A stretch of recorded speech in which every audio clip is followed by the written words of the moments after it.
Welcome to Burlap Teachers. Enjoy the video. In this video, I will explain how to make churros homemade. First, let's gather our ingredients. You'll need 1 cup of water, 1/4 cup of butter, 2 tablespoons of sugar, and 1/2 teaspoon of salt. Also, have 1 cup of all-purpose flour and 2 large eggs ready. For frying, prepare 2 cups of vegetable oil, and for coating, mix cinnamon with sugar. Having everything measured out makes the process much smoother and more enjoyable. Now let's create the dough. In a saucepan, combine the water, butter, sugar, and salt. Bring this mixture to a rolling boil over medium heat. Once boiling, remove the pan from the heat and quickly stir in the 1 cup of all-purpose flour until a smooth ball of dough forms. Next, beat in the 2 eggs, one at a time, ensuring each egg is fully incorporated before adding the next. This creates a thick, pipeable dough.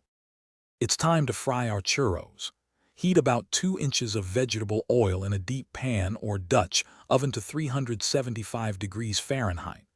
Carefully pipe 4-inch strips of dough directly into the hot oil using a pastry bag fitted with a large star tip.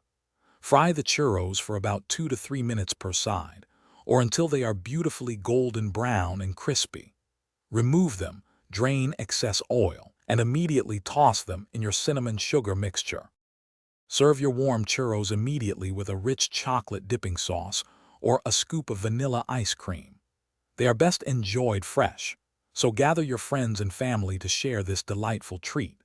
The crispy exterior and soft interior are truly irresistible, making them a perfect dessert for any occasion.